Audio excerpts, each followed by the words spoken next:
Bonjour à tous et bienvenue pour cette nouvelle vidéo. Aujourd'hui, je vous retrouve pour la troisième vidéo spéciale Charleston de l'année 2018. Dans cette vidéo, je vais vous parler du dernier tome de la saga Les 7 sœurs de Lucinda Riley, donc la sœur à la perle. Et puis, je vous parlerai de La lanceuse de couteau d'Eve Borelli. Et enfin, je vous parlerai de Je vous écris comme je vous aime de Elisabeth Bramy, donc toujours aux éditions Charleston bien sûr. Ces trois romans sont sortis en mars et je dois vous avouer que si vous ne les avez toujours pas découverts, il va peut-être falloir y penser. Tout d'abord, je vais vous parler de La sœur à la perle, donc le tome 4 de la saga Les 7 sœurs de Lucinda Riley aux éditions Charleston. Alors pas de panique, il ne faut pas forcément avoir lu les 3 premiers tomes pour pouvoir lire celui-ci, et heureusement parce que je ne les avais personnellement pas lus. J'ai été vraiment ravie de redécouvrir la plume de Lucinda Riley que j'avais découverte dans La Belle Italienne. Dans cette histoire, nous allons suivre Sissi d'Apliez, donc l'une des 7 sœurs, qui va partir en quête de ses origines et cela va la mener jusqu'en Australie. Elle va découvrir pas mal de secrets liés à ses origines et on va totalement plonger dans l'univers australien un siècle auparavant.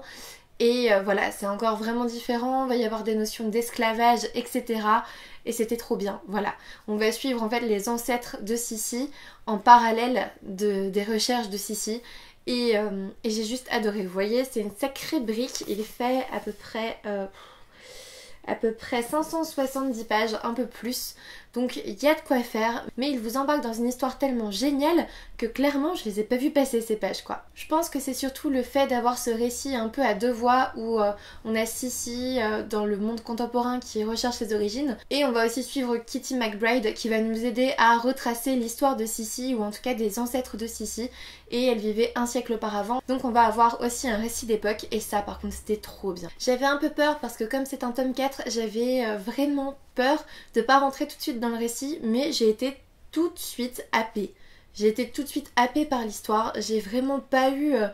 j'ai pas eu de temps mort en fait. Il n'y a pas eu de moment où je me suis dit tiens, on voit que c'est un tome 4, j'aurais peut-être dû lire les autres avant. Non, j'aurais pu d'ailleurs parce qu'ils m'ont été envoyés, mais je vous avoue que déjà cette grosse brique là, il fallait la dévorer. Et pour le coup, bah...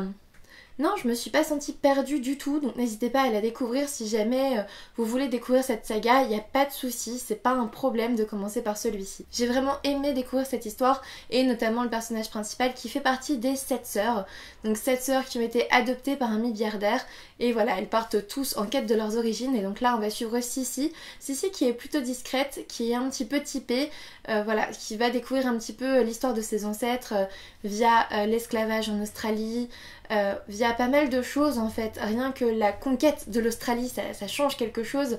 Voilà, je vous en dirai pas beaucoup plus. Comme vous le voyez au niveau de la couverture, on va en effet se perdre en Australie, on va aussi passer par la Thaïlande avant.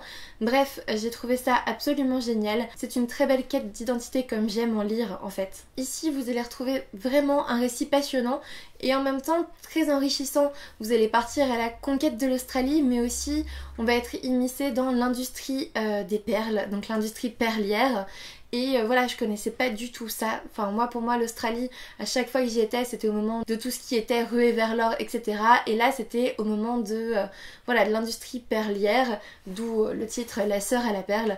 Bref, si je ne devais dire qu'une chose sur ce roman, c'est que vous devez absolument le découvrir si le sujet vous intéresse. Si les quêtes d'identité ça vous parle, allez-y, foncez, vous n'allez pas être déçus. Ensuite, je vais vous parler de La lanceuse de couteau d'Eve Borelli. C'est aussi un récit que j'ai beaucoup aimé. Dans cette histoire, nous allons suivre la jeune Siloé qui a grandi dans un cirque, le cirque de son père, et qui va être amenée à suivre un étrange jeune homme dont elle est tombée amoureuse quasiment au premier regard dans un cirque concurrent en fait. Donc du coup, on va plonger dans l'univers du cirque, je pense que vous vous en étiez un petit peu douté, et on va suivre Siloé dans sa quête d'identité en fait d'adolescente, tout simplement de fin d'adolescence. Elle va essayer de se découvrir, elle qui n'a jamais rien vu d'autre que son cirque, elle qui n'a jamais rien vu d'autre que sa grande famille en fait avec tous les artistes qui en font partie. Voilà, elle va se retrouver totalement paumée dans un nouveau cirque avec de nouvelles personnes à apprécier, un nouveau fonctionnement, un jeune homme plein de mystères qui est bien plus profond en fait que ce à quoi on s'attendrait dès le départ.